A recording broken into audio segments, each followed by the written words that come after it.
Assalamualaikum warahmatullahi wabarakatuh. Innal hamdalillah nahmaduhu wa nasta'inuhu wa nastaghfiruh wa na'udzu billahi min shururi anfusina wa min sayyiati a'malina. Man yahdihillahu fala mudilla lahu wa man yudlil fala hadiya lahu. Wa ashhadu an la ilaha illallah wahdahu la syarika lahu wa ashhadu anna Muhammadan 'abduhu wa rasuluh. Ya ayyuhalladzina amanu taqullaha haqqa tuqatih wa la tamutunna illa wa antum muslimun. Ya ayyuhan nasu taqu rabbakumul ladzi khalaqakum min nafsin wahidah wa khalaqa minha zawjaha wa batha minhuma rijalan katsiran wa nisaa'a wattaqullaha alladzi tasaaluna bihi wal arham innallaha kana 'alaykum raqiba. Ya ayyuhalladzina amanu taqullaha wa qulu qawlan sadida yuslih lakum a'malakum wa yaghfir lakum dhunubakum wa may yuti'illah wa rasulahu faqad faza fawzan 'azima. Amma ba'd. Saudara penerbit Ustaz Mahathir Syahrudin, sedang pendengar yang dirahmati dan dikasihi Allah sekalian. Firman Allah Subhanahu wa taala dalam ayat ke-57, 58 dan 59 dari suratul Kahfi. A'udzu billahi minasyaitonir rajim. ومن أظلم ممن ذكر بآيات ربه فأعرض عنها ونسي ما قدمت يداه إنا جعلنا على قلوبهم أكنة أن يفقهوه وفي آذانهم وقرا وإن تدعوهم إلى الهدى فلن يهتدوا إذن أبدا وربك الغفور ذو الرحمة لو يؤاخذهم بما كسبوا لعجل لهم العذاب بل لهم موعد لن يجدوا من دونه موئلا وَتِلْكَ الْقُرَى أَهْلَكْنَاهُمْ لَمَّا ظَلَمُوا وَجَعَلْنَا لِمَهْلِكِهِمْ مَوْعِدًا. Sadaqallahul azim. Maksudnya, dan siapakah yang lebih zalim daripada orang yang telah diperingatkan dengan ayat-ayat dari Tuhannya, lalu dia berpaling daripadanya dan melupakan apa yang telah dikerjakan oleh kedua tangannya. Sesungguhnya kami telah meletakkan satu penutup di atas hati mereka sehingga mereka tidak dapat memahaminya, dan kami letakkan pula di telinga mereka satu yang menyumbat, dan selepas itu kamu menyeru mereka kepada petunjuk, nescaya mereka tidak akan mendapat petunjuk buat selama-lamanya. Dan Tuhanmu lah yang Maha Pengampun lagi mempunyai rahmat. Jika dia mengazab mereka kerana perbuatan mereka, waktu dia akan menyegerakan. Tentu dia akan menyegerakan azab bagi mereka. Tetapi bagi mereka ada waktu yang tertentu untuk mendapat azab yang mereka sekali-kali tidak akan dapat menemukan tempat berlindung daripadanya. Dan penduduk negeri itu telah kami binasakan ketika mereka berbuat zalim, dan telah kami tetapkan waktu tertentu bagi kebinasaan mereka. Sidang pendengar yang dirahmati dan dikasihi Allah sekalian, dalam ayat ke-57 kata Al-Imam Al-Fakhr Razi, terdapat beberapa penghinaan Allah Subhanahu wa taala kepada orang-orang kafir, orang-orang yang zalim yang ingkar ini. Iaitulah yang pertama, kalau kita lihat Allah menyebut perkataan waman azlam, siapakah yang lebih zalim. Zalim ini disebut Nabi sallallahu alaihi wasallam, az-zulmu zulumatun yaumal qiyamah. Orang yang melakukan kezaliman ini akan menerima balasannya dalam keadaan dia di akhirat besok akan menjadi satu kegelapan buatnya. Kegelapan ni membawa dua makna. Yang pertama, kegelapan dari sudut fizikal tidak dapat melihat. Yang kedua, kezaliman itu akan dibalas berganda-ganda oleh Allah Subhanahu wa taala di akhirat kelak. Jadi ini perkara pertama, penghinaan buat mereka. Orang yang zalim ini orang yang akan menerima akibat yang buruk di akhirat kelak. Ini yang pertama, kata Imam Al-Fakhr Razi. Yang kedua, Allah Subhanahu wa taala menggambarkan penghinaan ini, orang ni adalah seumpama orang yang pekak. Orang yang pekak yang di telinga mereka, di hati mereka telah pun disil oleh Allah Subhanahu wa taala. Ini antara dua penghinaan yang dapat kita lihat dalam ayat ke-57. Dalam ayat ke-58, sedang pendengar yang dirahmati dan dikasihi Allah sekalian, kita melihat Allah Subhanahu wa taala menggunakan perkataan wa rabbukal ghafuru dzur rahmah. Wa rabbuka al-ghafuru dzur rahmah. Dari sudut bahasa Arab, Al-Ghafur ini atas dan fa'ul, menunjukkan mubalaghah, menunjukkan melampau-lampau keampunan Allah Subhanahu wa taala dan rahmat yang diberikan kepada hamba-hambanya. Ini adalah satu gambaran kasih sayang Allah Subhanahu wa taala buat kita semua. Mengapa disebut oleh Allah Subhanahu wa taala wa rabbukal ghafuru dzur rahmah, tidak disebut wa rabbukal ghafurur rahim. Rahim ini barulah kena dengan Al-Ghafur. Kata Imam Al-Fakhr Razi, Al-Ghafur ialah satu benda yang sifatnya tidak ada penghujung. Lalu Allah Subhanahu wa taala mendahulukannya kerana keampunan Allah ini yang lebih utama di sisi hamba. Kita semua melakukan dosa. Sebab disebut dalam sebuah hadis riwayat Tirmizi, kullukum khata'un wa khairul khata'in at-tawwabun. Orang yang manusia ni sentiasa melakukan dosa, dan sebaik-baik manusia itu yang melakukan dosa bertaubat kepada Allah Subhanahu wa taala. Jadi kita orang Islam merupakan orang yang mengharapkan keampunan Allah Subhanahu wa taala pertama-tamanya. Kenapa? Kerana Allah itu memang terkenal dengan sifatnya ingin memberi rahmat. Wa rabbukal ghafuru li'annahu dzu rahmah.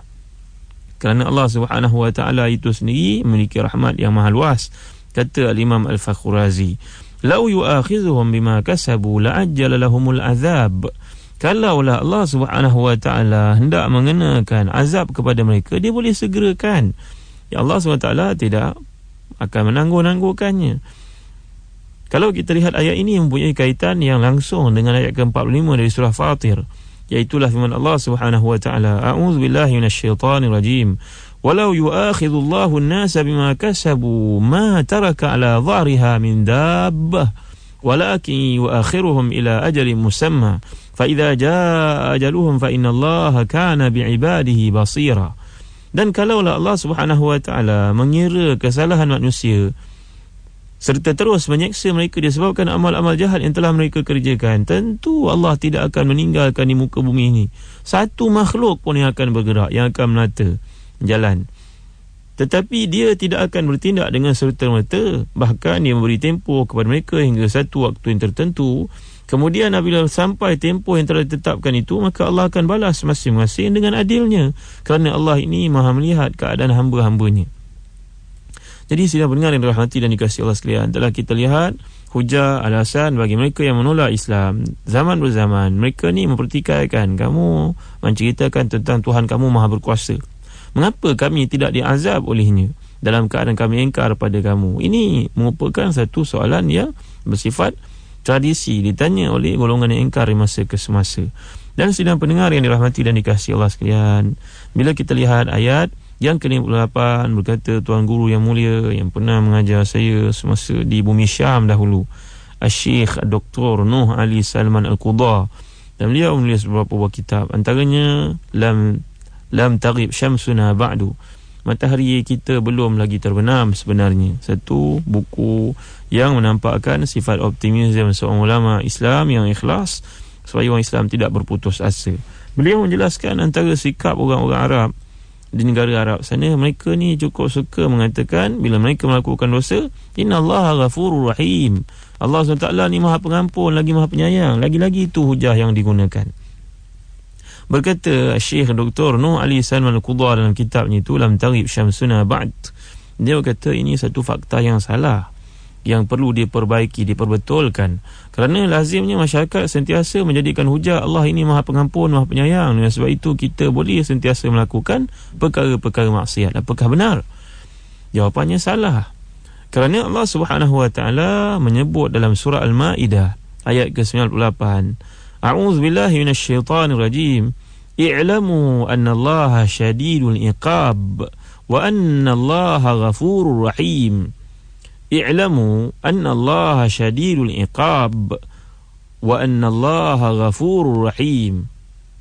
Dengar baik-baik sidang pendengar sekalian.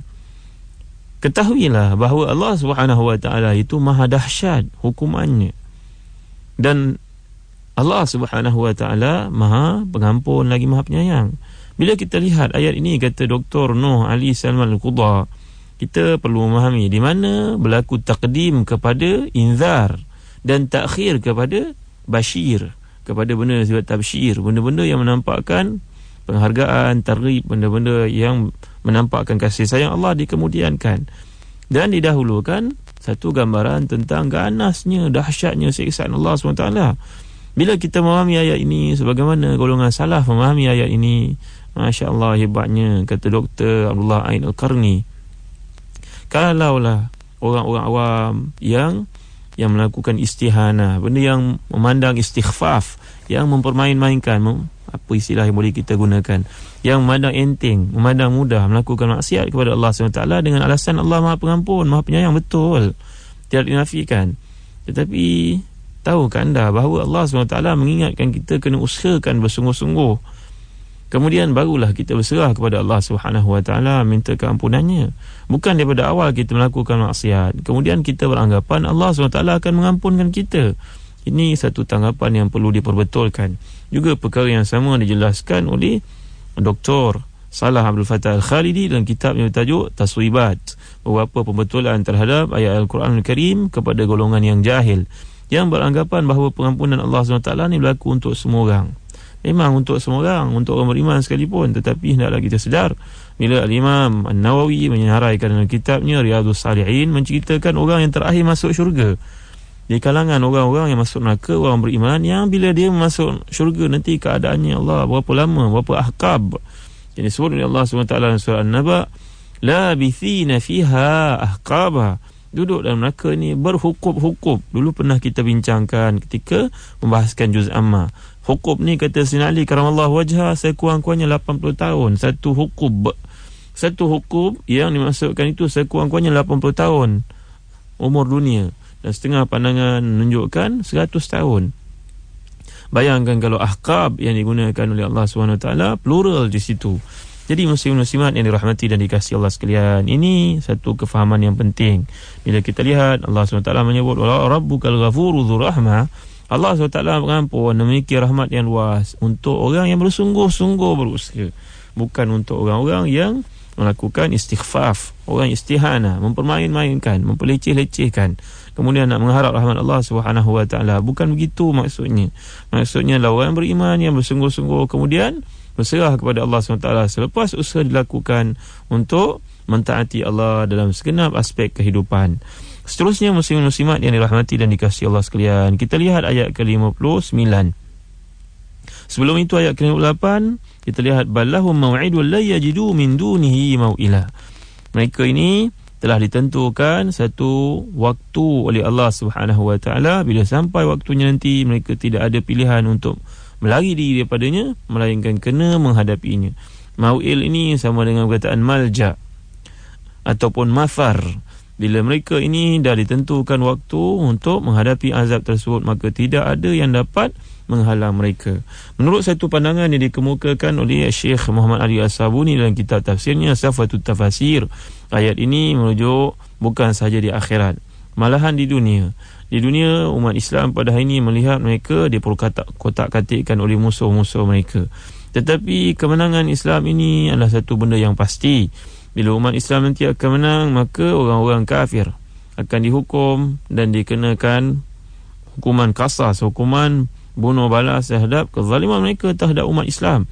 Dan pada hari itu merupakan hari yang mereka tidak ada pilihan melainkan untuk menghadapi perkara itu.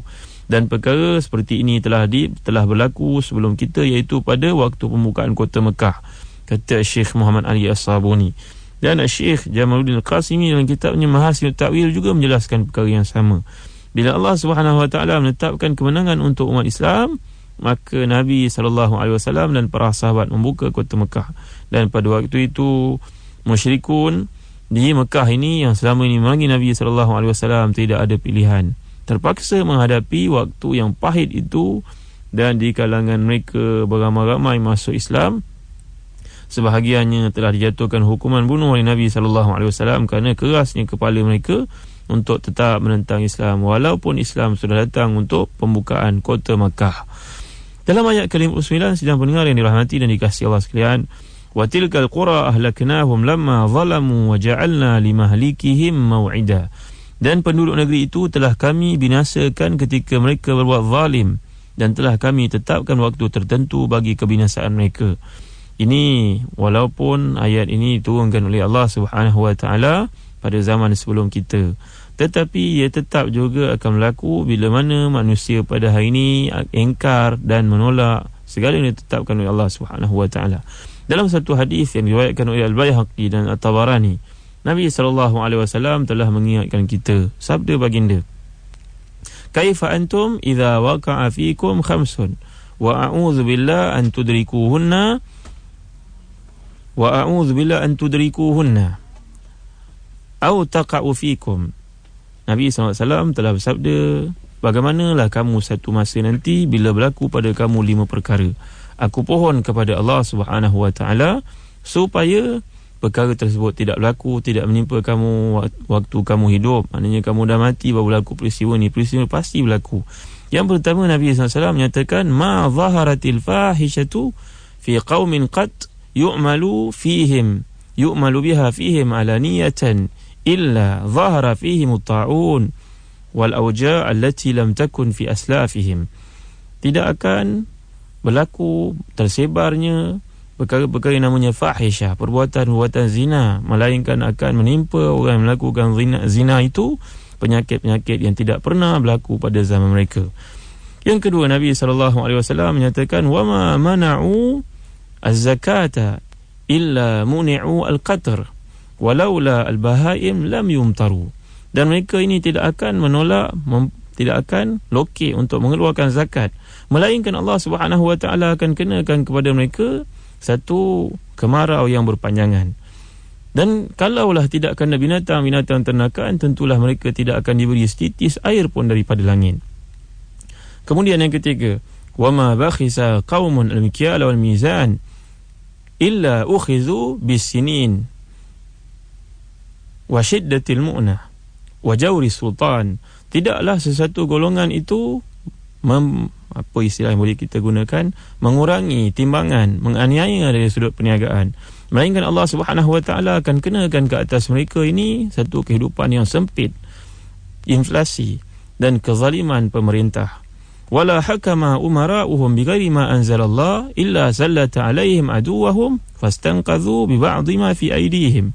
Dan tidaklah mereka menolak berhukum dengan kitab Allah Subhanahu Wa Taala, melainkan Allah Subhanahu Wa Taala akan kenakan ke atas mereka ini satu penjajahan oleh musuh-musuh mereka dan dirampas semua yang ada pada mereka. Wama atalu al-Qur'ana was-sunnata illa ja'alallahu ba'sahum bainahum. Dan yang kelima, tidaklah mereka ini menolak Al-Quran dan juga As-Sunnah, melainkan Allah Subhanahu Wa Taala akan jadikan dalam hidup mereka ini buruk sangka antara satu sama lain, tidak bergantung kepada yang lain.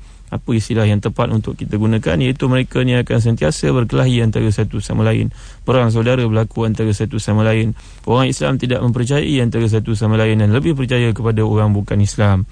Jadi ini merupakan tanda-tanda kebinasaan disebut Nabi SAW dalam hadis yang diriwayatkan oleh Al-Baihaqi dan juga Tabarani, mempunyai kaitan yang langsung dengan ayat ke-59 yang sedang kita bincangkan dari surah Al-Kahfi ini. InsyaAllah muslim-muslimat yang dirahmati dan dikasihi Allah sekalian, dalam kuliah akan datang kita akan bincang bagaimana Nabi Musa disuruh oleh Allah Subhanahu Wa Taala untuk menuntut ilmu daripada seorang abdun salih. Kita akan lihat perkara ini dalam episod akan datang. Wallahu a'lam wa sallallahu ala sayyidina Muhammad wa ala alihi wa sahbihi wa baraka wa sallam. Wassalamu alaikum warahmatullahi wabarakatuh.